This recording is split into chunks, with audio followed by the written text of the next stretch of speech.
Hello and good morning. Good morning, Carolyn. Nice to see you, You too, Carolyn. as always. So I welcome you, I welcome me, and I welcome everybody who's going to be up with us for today's Facebook Live Tuesday. And we're live. It's wonderful. Questions. We have our questions. Yes. We're going to get to them, from last week. So may I start? Oh, yes, please. Absolutely. Okay. Dr. Rosensweet, number 1, are breast cysts usually a symptom of a hormonal imbalance? Well, can be. Normal breast tissue is definitely lumpy. And if it gets a little denser or tender or painful, I mean, a certain amount of tenderness is to be expected in some women every cycle, but it should go away every cycle as well. The breast glandular tissue, the lumpiness in a sea of adipose tissue, a fatty tissue inside of a breast, it gets stimulated once a month. It gets actually inspired to begin preparation for the possible pregnancy and breastfeeding every single cycle. So the breast glandular cells get stimulated and you get cell division, you get enlargement of breast. Many women can actually feel a fullness come into their breasts over the course of a month. And that stimulation is normal, and even a little tenderness that will go away. But if that process is exaggerated as overstimulation, too much stimulation every month, you can get such non-ideal conditions such as some increased inflammation in a breast. You can get cystic changes. Cysts are the formation of little fluid pockets. They can get tense. You can feel them. Sometimes they get bigger. Sometimes they really fill with fluid. These are all benign conditions. They're uncomfortable. They're not necessarily the healthiest of conditions. And when they get inflamed, you get fibrocystic type changes that are inflammatory changes, tissue density increases, discomfort. This is not healthy. You often don't get proper drainage of the metabolic byproducts that are coming out of every cell, some of which need to be eliminated by the kidneys and the breath and the stool. Well, they're not traveling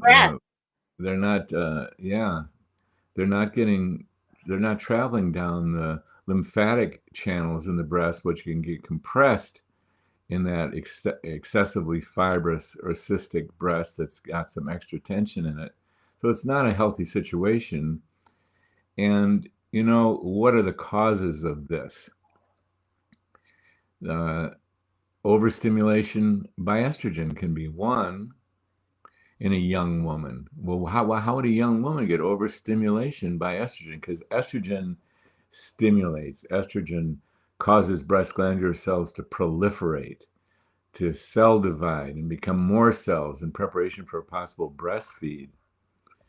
Well, we commonly think of the fight or flight biochemistry that occurred back in the day when we were attacked by saber-toothed tigers. Boy, we got to run or take a stand there. Just some extraordinary, the most powerful hormones in our body get excreted in large amounts to animate the active fight or flight response. This activation could be so strong, moms have been known to lift cars off of entrapped children. Where'd that strength come from? Well, part of it was a biological mobilization. Part of it was a spirit mobilization, a will mobilization. And part of it was the biochemistry. And at the vanguard of that empowering biochemistry was hormones, because they're the most powerful biochemicals in our body. And the hormones we're most familiar with in fight or flight are adrenaline, oh yeah, and cortisol, oh yeah, powerful mobilizing. But they're not the only ones. Estrogen is a stimulating, energizing hormone. So is testosterone in women.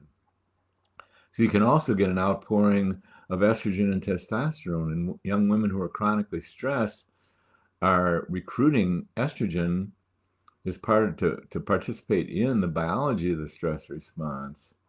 They're getting excessive amounts of estrogen. And estrogen overstimulates. So you can overstimulate a uterus and get cramps and PMS. You can overstimulate a breast and get excessive proliferation all the way down to abnormal situations, or not ideal situations, called fibrocystic breast disease, an inflammatory situation, that extra estrogen. And then also the breasts and many other tissues are in harmonic balance with estrogen with progesterone. And if you don't get enough progesterone is the great calmer. If we were to inject progesterone into my veins or your veins or anyone's vein, and we got the dose right, we'd be sent into such a state of calm, surgery could be performed on us. So that progesterone calms down the stimulatory effects of estrogen and balances it in the uterus, balances it in the breast and elsewhere in the body. And if there's not enough progesterone to balance that estrogen, that's another way you can get overstimulation of breast glandular tissue, all the way into some even tissue changes like the formation of cysts. And it's commonly known that as a woman leaves her 20s, where her estrogen and progesterone levels are at their absolute maximum, the age 20s actually, plus or minus 2 years when they're at the absolute maximum, they start declining. Estrogen and progesterone start declining. But they don't decline necessarily at the same rates. Progesterone can decline earlier and more severely than estrogen, and that leads to an estrogen imbalance, where the estrogen that's present, even though not at the same levels it was when a woman was 20, let's say she's 28, she's not producing the same amount of estrogen than she was when she was 20, but she could be producing even less progesterone. So no longer enough progesterone to balance the lesser estrogen that she has. Right. So she's getting the overstimulatory effects of the estrogen on breast glandular tissue, for one thing. Now, we do know that this is not a recipe for health. And there's other things that can contribute to the inflammatory and cystic changes that can occur in a breast. And a lot of it is habits, like in cultures where women do not wear brasiers. This is a very less prevalent issue entirely. Breast cancer itself is much less prevalent, because the normal amount of circulatory flow can occur in a breast, the right amount of blood circulation, the right amount of lymphatic drainage can occur, because the lymphatic vessels are not getting pressure put upon them by a constraining brassiere. Well, we spoke about the underwire bras, which were very, very popular for a very long time. Not good. And they're even more constraining. And they even block off the lymphatic flow and the venous return more than ordinary brassieres. And so do compression bras that have become somewhat popular. I don't know, I haven't kept up with this, but so a woman who has fibrocystic breast disease should spend a lot of time not wearing a brassiere at all. And if she's going to wear a brassiere, to be certain that it's not a compression brassiere and it's not an iron underwire brassiere. And one of the techniques that we use to evaluate breast health is called a thermogram. A woman sits in front of a heat-sensitive camera with her breasts exposed, and the only thing the camera registers is heat. And we'll see in women who prior to removing an underwire bra, women who commonly wear underwire bras, if we do a thermogram on them, we're going to see increased heat. If they remove the compression bra or the underwire bra, that increased heat will no longer appear.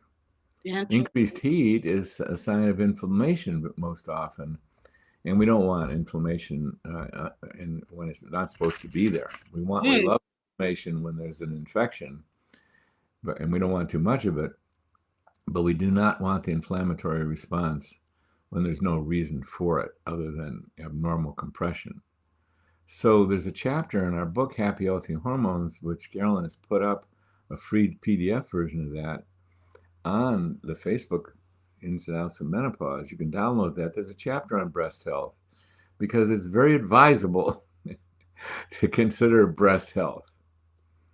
Now, the causes of cancer are very profound and are very extensive, so I don't want to overstate this, but increased breast density, as occurs with fibrous changes in a breast, with inflammatory changes in a breast, with cystic changes in a breast, that is a risk for breast cancer. It's not the cause of breast cancer, but it's an unhealthy, and it's not a healthy environment, and there has to be many, many other profound, deep, deep causes.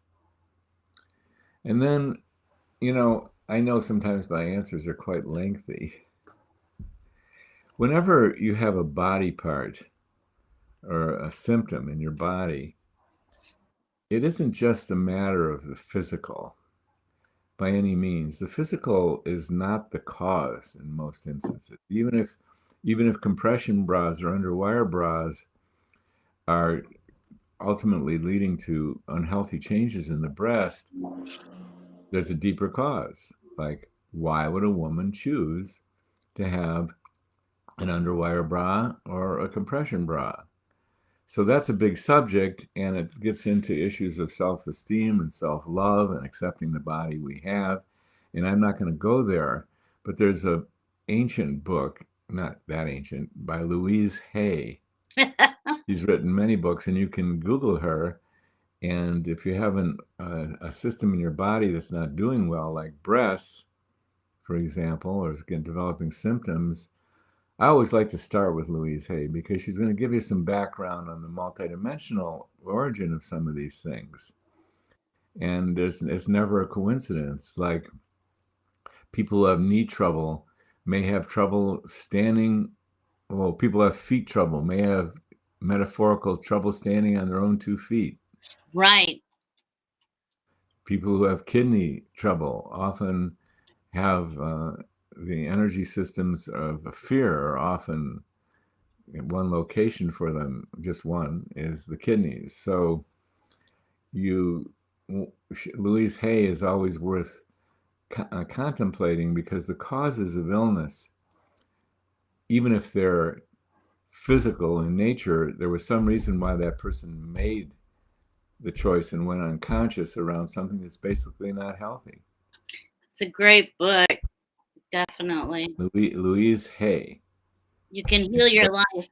Yes, you can heal your life. And she lists all kinds of symptoms and what, you have a urinary tract infection, or when it's burning when you pee, are you pissed off at something? It's that elementary and that common sense. So I never want to oversimplify something. And I must have been really PO'd at some point in my life. Had a few of those. So, yeah, breast health matters, and good to get proactive about it if you are getting breast cysts. And what if it is from overstimulation of estrogen? Well, you got to back that train up. If you're getting overstimulation of energy because of estrogen, because you're recruiting extra estrogen each cycle to enhance the biology of your stress response, that means you're going so far as to trigger the biology of fight or flight in some kind of reaction to your life. Stress of life is normal, it's natural, it's an important function. but it's how we deal with it. And if we deal with it with skills, we're able to deal with it on the emotional and mental level and be very successful at it. And that's where the healing can take place. If we don't acquire that information and tools and often support, then it's going to get worse. It's going to exaggerate. And we're going to brink over from just mental and emotional issues. We're going to recruit the biology of the stress response. You're going to get some extra adrenaline, extra cortisol, extra estrogen, extra testosterone. And so these simple things like a breast cyst, there's deeper things to explore there. And that exploration is probably one of the most rewarding things that you can do with your life outside of living actual authentic life. Because if you get to the bottom and acquire information and tools to work wisely and skillfully with your own emotions and your own mind and how you perceive reality and your own attitude towards things and how you respond to the challenges, the multitude of challenges in human life, everything gets better and richer and more rewarding and more fun. And it's a journey of courage to do so because, for example, you're going to uncover things like fear. So let me give you an example as it relates to breasts. Sometimes women are giving away too much energy. They're being too supportive. They're carrying the load of their family, their relationships. They're carrying the emotional load. They're carrying too much of the physical load. They're giving away their energy. Well, it's fine to bring a lot of energy to life and to be generous with it and to actively participate with energy. But giving away excessive amounts of energy, that's going to show up in our body. We're multidimensional. Anything that exists on any level of our being exists simultaneously on every level of our being. So we have a mind, we have emotions, we have perceptions, we have a physical body, we've got an energy body. Anything that occurs on any level of our body is going to simultaneously occur on every level of our body. And if a woman is giving away excessive amounts of energy to the people in her life, and they're not carrying their own load, and she's doing it because she feels like she has to carry the burden, or there's no one else to rely upon, or all the multitude of beliefs one can have, and she has to rescue everybody, and she moves outside of herself and her own well-being into taking over care of others. Where is that going to show up? In her big toe? It's going to show up and it's going to be represented physically. Is it going to show up in her arm? No, it's going to show up in the breast, the great nurturer. Exactly. So I'm not wanting to bring up this kind of approach to healing or to life to make it problematic. I'm bringing up a roadmap for those of you who are not familiar with this so that you can develop these life skills that should be taught from before we ever even go to school. They should be taught by our parents. And then they should be the primary classes on the mind and emotions that take place during school. But they're not. This is 2022. It's very, very primitive times in the history of the evolution of the human being. So these things are not universally known, and they're not being taught. So do you remember your 6th grade class on emotions or on your mind? No, it should be, but it's not there. But things are changing, and there's millions of people all over the world who are paying attention to their own heart, their own soul, their own ability to love, their own what their life stress is about, how we get bent out of shape, how we do inappropriate communications.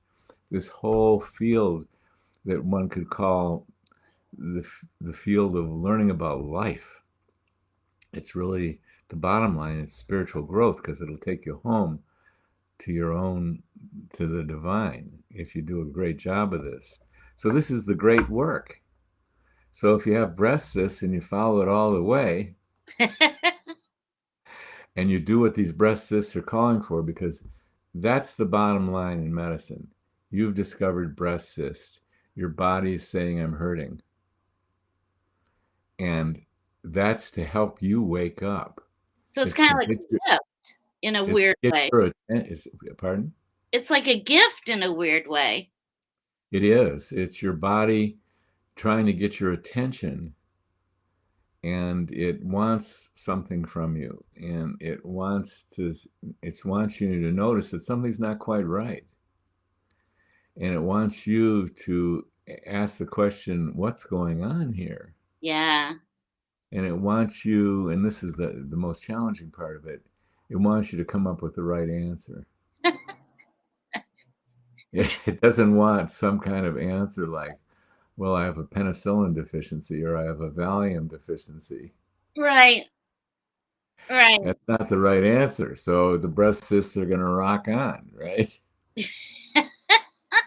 Yes, they will. But what the breast cysts are saying is, I'm hurting in my breasts. Okay, what am I doing? Well, I'm drinking way too much coffee, and that's really irritating to the breasts. And I'm giving away too much energy, and I don't know what to do about it. So the symptom is about you coming down to the right answer. And miraculously, if you're asking the question, the way life works is the right answer is going to appear. One of your friends is going to come to you, and she sees that you look sad and you look like you're uncomfortable, but she's not even going to say, my God, I can't believe it. I just went to a lecture last night on the emotions by one of our local people who's an expert in meditation. And this was a fascinating class. And I went in there thinking I was okay. And within minutes, I became aware that I wasn't feeling okay, that I was feeling really sad. And I'm sitting there listening to this woman give skills on how to access our deep feelings, and tears are pouring down my face. And by the end of walking out of there, I felt so much relief. I couldn't believe it. I'm going back every week. Would you join me next week? These are the kind of coincidences that happen, So, yes, a more extensive answer, but that's the right answer. If you have something in your body that doesn't feel right, it's there for a reason. It's there to get your attention, and for you to ask the question, what's going on here? And if it gets you down to, I'm too stressed, and every time my estrogen's highest in my cycle, this cyst just grows and feels more painful. Why is my estrogen getting so high during a cycle? Oh yeah, a little bit of investigating. I'm not having an elegant and really skilled response to stress. I'm just pouring out the biochemistry as if a saber-toothed tiger had jumped into my house. I'm going to go acquire the skills to deal better with my emotions. Even though I don't know where to turn and I don't know where to go, I'm going to pray for help. I'm going to ask for help. And magically and mystically, it will appear. Oh, it will indeed. So yeah. Bouncing ball of that breast cyst and give it what it really wants. And it'll lead you to the great work, and everything gets more fun. You feel more peace and joy and happiness, and you have more fun with your people. You have more fun with everybody, and your heart opens. That's the result of this great work. It might be a challenging journey on the way there as you deal with uncomfortable, repressed emotions. But keep going. It's the most rewarding thing I know. Healing is the most rewarding thing personality. I'm sorry. I had read that life is, geez, what was it? 10% of what happens to you, but 90% as to how it is you react to it. If that Yeah, I don't know that there is exactly something called what happens to you, because we're opening up a door here, Carolyn. on one question. That statement has some other details. I think it'd probably be better to go on to another quote medical end quote question. Although it's a fascinating thing you're bringing up. Does life happen to you? Any of it? Or how does it happen? Or what's going on there? But I think your statement that 90% how you respond to it, Yeah. that really matters. Yeah. That therein is where there's so much to learn, so many skills to develop, so that no matter what's going on, your response is a positive one. It's an accepting one. It's a fascinated one. It's inspirational one to take on the very challenge that appeared in your lap, because you know that if something is getting exposed that's a challenge, if you meet it and learn from it, you're going to grow stronger and wiser. Mm-hmm. Your laughter is going to go deeper. Right. I love that part of it, 90% of how you respond to it. Yeah, exactly. Well, you always make it right. I might not say it right, but you make it right. So thank you for that. And thank you for that answer. Absolutely. Um, Leading me to my second question. Does estrogen dominance cause breast cancer? And are we better off adding in progesterone prior to estrogen in the event that we are estrogen dominant? A mild-mannered question. I made it up. No, I didn't. Well, the real essence of that question is what causes cancer. Because cancer can be a very, very severe, serious issue, and it's capable of ending our lives in this lifetime.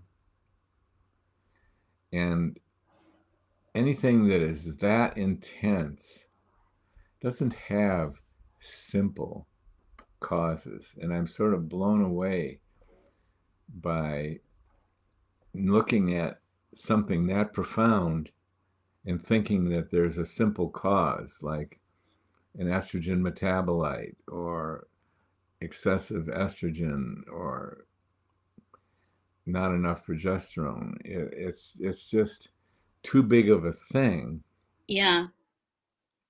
to cause something by have a simple cause. It's like looking at the hurricanes and said, well, I know what caused that hurricane. 5 of us, our neighbors, were blowing up balloons and blowing air out and getting preparation. And it just got things rolling and it caused the hurricane. It's ridiculous. And it's a very sensitive topic because so many people have been hurt by the hurricanes. Cancer, it represents such a dramatic internal change away from health. There's had to be causes, and the way that I like to look at it, and I've explained this before in our Facebook Live, is I like to pretend I'm sitting in front of a patient and I'm saying, let's pretend that there was a videographer that videoed your whole life from the moment you were conceived until right up to this very moment, 24/7. And that the videographer had a special editing button. And they pressed that editing button, and all the good stuff in your life disappeared. All the fun, all the love, all the good things you ate, all the taking care of yourself so that you were aware of the toxins in the environment and you avoided them. All that good exercise you did, not too little, not too much, all the spot on exercise you did, all the good stuff, and all the elegant ways that you responded to stress, and all the fun and all the love and all the happiness. They pressed a button and all the good stuff disappeared. The footage that would be left behind that we could show on this wall, let's pretend that we're going to show that video of what's left behind. We're going to see dietary indiscretions. We're going to see toxic exposures. We're going to see too little or too much exercise, where the exercise was stressful, for example. And the elephant in most people's rooms is we're going to see an exaggeration to the stresses, exaggerated reactivity to the stress of life, in which the fight or flight biochemistry was triggered. And you get this tremendous outpouring of adrenaline and cortisol. And part of what they do is they divert the energy totally towards the challenge, like the saber-toothed tiger. And they take the energy away. They redirect the energy away from everything that's not essential in that moment. So you don't need sexual energy while a saber-toothed tiger is attacking. So that whole system, the metabolism, the energy being produced in our sexuality is all donated. You don't need your intestinal tract to operate while you're being chased by a saber-toothed tiger. So all the energy that's going to the intestinal tract gets shut down. Just enough to keep it going. And that you go on and on and on with that. And one of the biggest energy reservoirs in a human being is the immune system. The immune system requires tremendous amounts of energy. Anyone who has gotten the flu lately or went through COVID got super tired, many of those folks, including myself. Super tired with that COVID. Oh my God, for 3 days. And why? Because the body was taking all of the energy it could possibly muster and devoting it to the immune system to fight off that virus. All the energy was diverted away from walking and talking and doing daily activities to the immune system, because the immune system can require tremendous amounts of energy to do its job, especially when it's under fire. It's amazing. So why I'm bringing this up, if we're sending our energy towards the saber-toothed tiger, we're mobilizing for the fight or flight response. It gets removed from the immune system. Just give me an example. Well, abnormal cells are being produced in our body all the time, but a healthy immune system goes, no.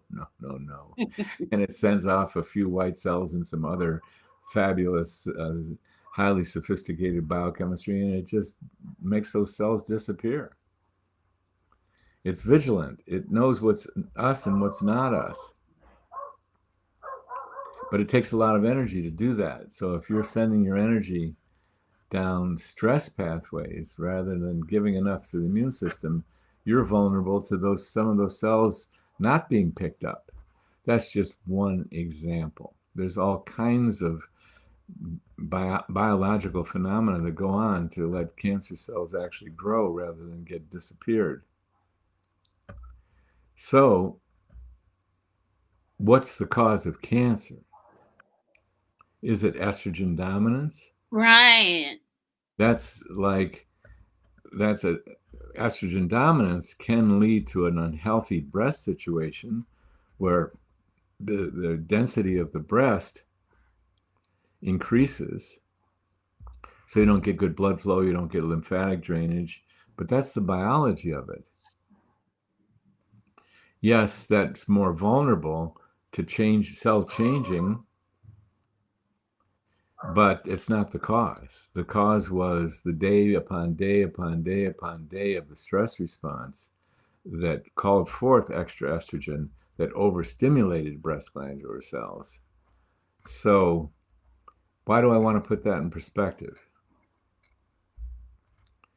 because there's a lot of things that are called for in having a healthy life and in healing when things are not going well. And they take us down to basics that every single human being can do 95% of what needs to be done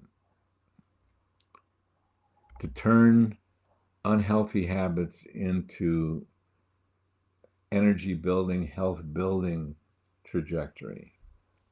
And it's a big project, but the rewards of that project, as I was suggesting earlier, they're some of the greatest rewards that exist. So I never want to oversimplify something like a serious illness.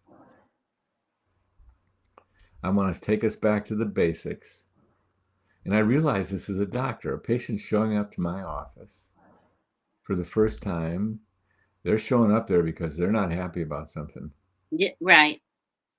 And I've got an hour or 2 or 3 with them, because I used to take that long sometimes, to try and figure it out.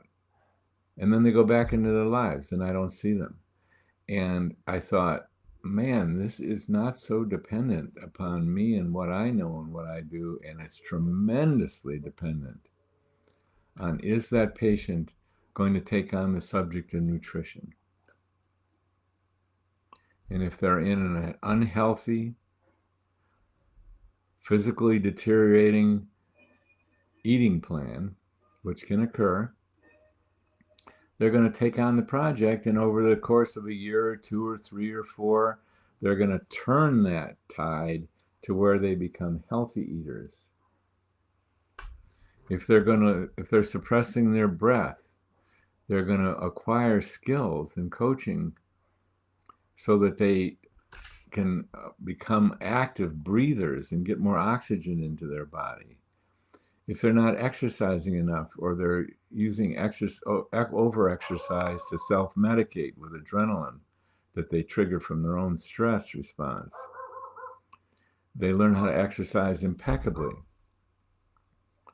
And you don't have to do it overnight, because our bodies and our health respond to intention as much as anything. If we develop the intention and the commitment to get better, all of a sudden we got a lot more time to do so. The urgency comes from not addressing things. Right.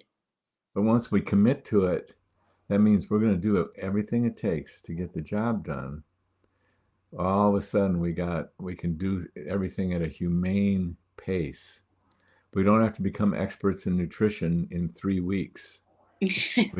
We can gradually turn the tide of our eating plan over 3 years.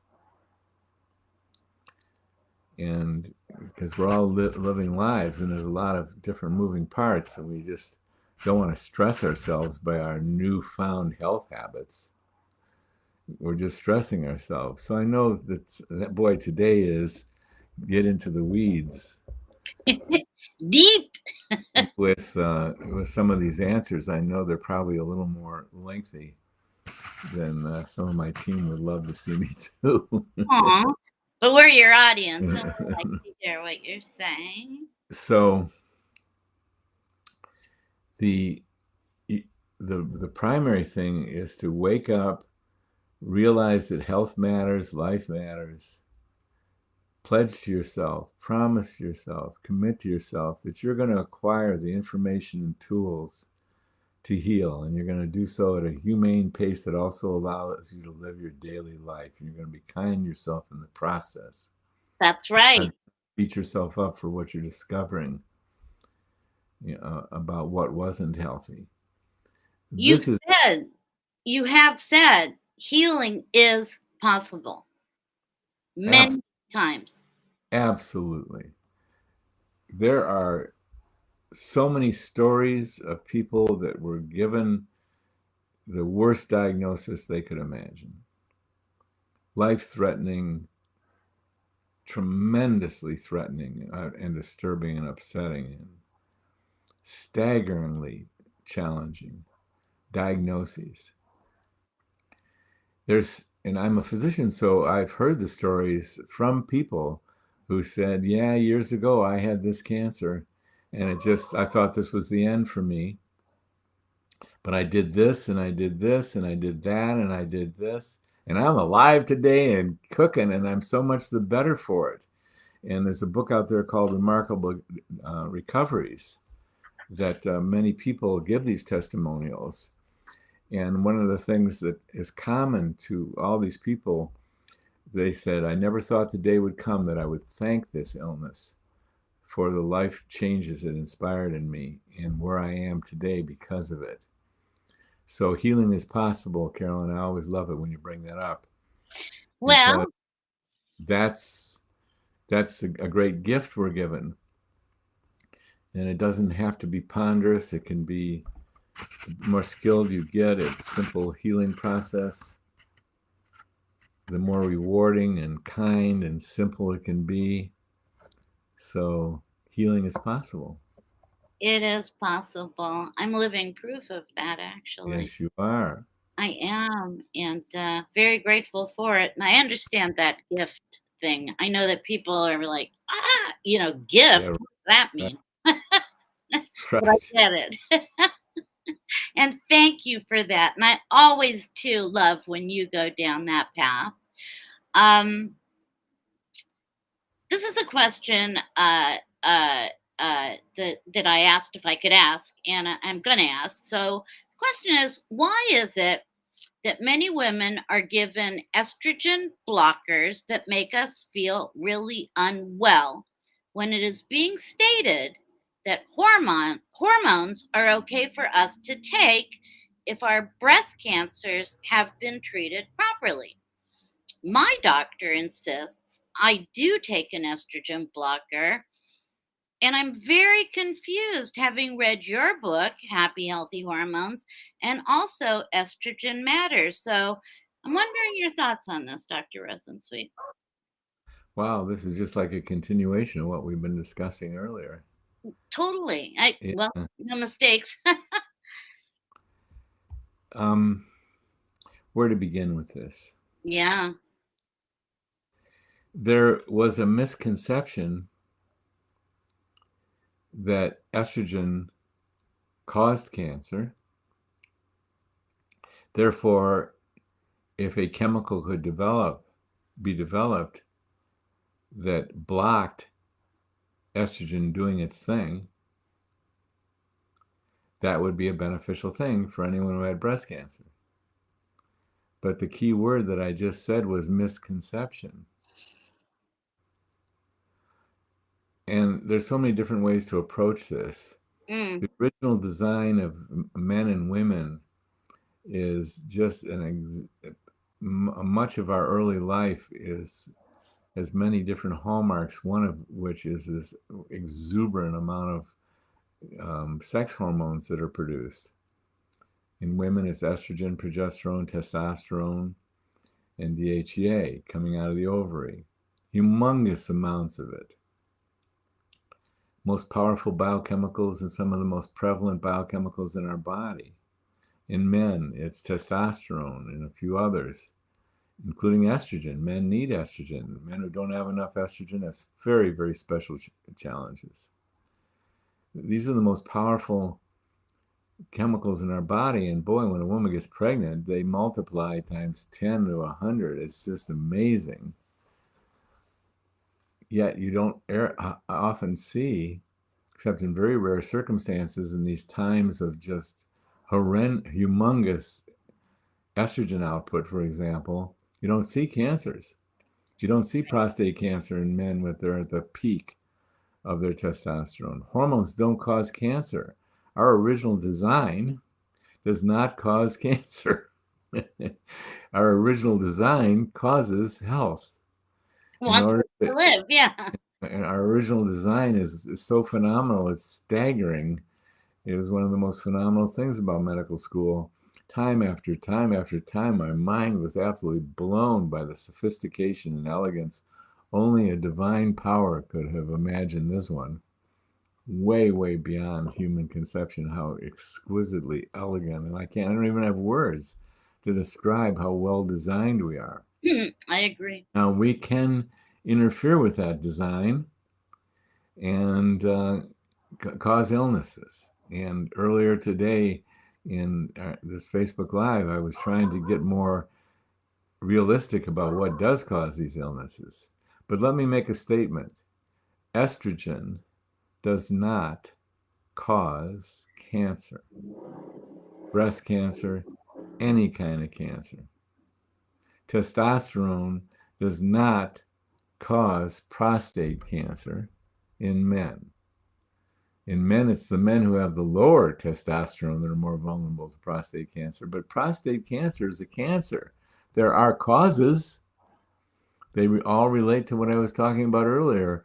Indiscretions of nutrition, toxic exposures and accumulations, inappropriate physical activity, too much or too little, and the elephant in people's room, an exaggerated and thus physical over-response to the stresses of life, causing suppression of the immune system and many other things. So that is, and then there's a fifth cause. It's mysterious. It's not explainable by ordinary means, but it is not, estrogen is not the cause of cancer. The great misconception occurred primarily in 2002 when this large study was being funded for the purpose of expanding the amount of women that were being treated with hormones, because the belief was that not only was estrogens and female hormones important for treating symptoms of menopause and some of the underlying major problems of insufficient hormones, osteoporosis, vaginal atrophy, cognitive decline, arterial sclerosis. They wanted to demonstrate that many, many women needed hormonal treatment just to prevent heart disease. So they were trying to prove this, so they funded this large, large study, and it was misinterpreted. And it was very understood from this study of 16,000 women being treated that Premarin, horse urine-derived estrogens, 50% of which have never been seen by the human female, women who took Premarin were at less risk for breast cancer than women who didn't take Premarin. Significantly less risk. One, the numeral 1 means neutral, no risk, no excessive risk, no protection. 1, that's 1. The relative risk for breast cancer was 0.79 with women were treated with horse urine-derived estrogens. 0.79, that means less than 1. There was a 1.26 increased risk with Premarin plus Provera, a very challenging molecule, progestin. But in that original paper, it said it was statistically insignificant, which in science means you can draw no conclusions from something that's statistically insignificant. But the press got a hold of it, or some of the committee was even responsible for the publication of this. And it spread like an explosion across the planet Earth. It was the one thing in my lifetime, I've never seen anything like it medically in my lifetime, where false information exploded out into the public. And there were 18 million American women, 40% of the women in menopause who were on Premarin and Prempro got terrified. Yeah, it's mass hysteria. And it went down, and all this, instead of 18 million, it went down to the 1 or 2 million women because everyone else stopped taking their hormones. And healthcare providers, physicians, nurse practitioners got terrified as well. They thought, we don't want to cause breast cancer. But the information was false. It was statistically insignificant. And that committee still followed up on the women. In 2017, they published the retraction. The same study committee, in the same original journal of the American Medical Association, published that after 18 years of follow-up, there was no increase in the risk of a breast cancer, heart attack, and stroke. Well, this has been elaborated upon phenomenally in a book called Estrogen Matters, by a medical doctor who's a breast cancer specialist and his science partner, Carol Tavris, PhD. Avram Blooming is the medical doctor. He specializes in treating women with breast cancer. He's an oncologist. And there's over 450 references backing up his story. And here's the science that I want women to hear. We're all at risk for all kinds of diagnoses, thousands of them. I'm a medical doctor. I know a lot of the names there. I could name names. We're all humans. We're at risk for hundreds of cancers. As a male, I'm at special increased relative risk for prostate cancer, and there's reasons why that's so, and they relate to the basic stuff: nutrition, toxicity, exaggerated response to stress, etc. And women have an increased relative risk for breast cancer, and there's reasons for that. And it's the same reasons: indiscretions of nutrition, toxic exposures, etc. We're all at risk. However, women who are treated with hormones, and the foundation of this study was Premarin, horse urine-derived estrogens, and Prempro. Women who are treated with hormones are at less risk for breast cancer, heart attack, and stroke than women who receive no hormonal treatment at all. That's the science when you look globally at the whole subject. Now, there's going to be some women are going to get breast cancer, but in general, when you look at large populations like the 16,000 women that were in the Women's Health Initiative, they've just done a review of 7 million women in Medicare and the relationship of breast cancer. And what's their conclusion? Estrogen is a health promoting thing that leads to less risk. Interesting. Is there a link to that study? Yes, there is. Okay, I'll get with you later on that, but thank you. Time. I know. And I've got a hard stop coming up in 3 minutes. Why am I surprised? And so that's the science. We're all at risk for all kinds of cancers, but women who are treated with hormones, even horse urine-derived estrogens and Provera, those women are at less risk for developing breast cancer than women who are untreated. And women who've had breast cancer and have had that breast cancer properly treated are at increased relative risk for recurrence than a woman who's never had breast cancer isn't getting breast cancer. But the women who are treated with hormones are at less risk for recurrence than the women who are not. Well, tamoxifen slipped in when the belief still was, well, you better block those estrogens because they're the cause. But that's not the cause. And so in studying that book, I know for possibly someone who's not medically trained, it can be a little technical, but it comes down to the same thing. Women who are treated with hormones are at less risk for breast cancer, heart attack, and stroke than women who are untreated, and women who have had breast cancer and are properly treated with for the breast cancer are at less risk for recurrence if they're treated with hormones than if they're not. That's the science. That's what Dr. Blooming's book comes down to. There are exceptions because the causes of cancer are not sitting within hormones. Thank you. You can say, well, what about estrogen receptor sites? No, that's a very, very gray area. And long before anyone understood estrogen receptor sites, Dr. Blooming was doing a study treating women who had had their breast cancer properly treated. He was treating them with Premarin and Prempro. This was long before the estrogen receptor sites were discovered. And what he learned was that women who were treated were at less risk for recurrence than women who were not. Women who were treated with hormones. Then along comes the information around estrogen receptor sites, and everyone gets alarmed again. But as Dr. Blooming has told me in personal communications, that cancers they're complex. They've got normal cells in there that are responsive to estrogen. And they've got cells that have gone wild and are no longer responsive to anything.